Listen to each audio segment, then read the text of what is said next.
Before you begin, remove the side panel. Removal. Remove the T15 Torx head screw that secures the graphics card to the top of the expansion slot on the chassis. The number of screws to remove depends on the graphics card. Depending on the graphics card installed, push down or push sideways the retaining lever on the expansion slot on the motherboard. Grasp the top of the graphics card on either side and gently move it from side to side before lifting it from the expansion slot. Replacement.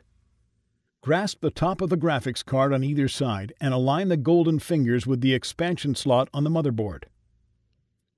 Place the graphics card into the expansion slot and, using minimal force, press down until the retaining lever clicks into place.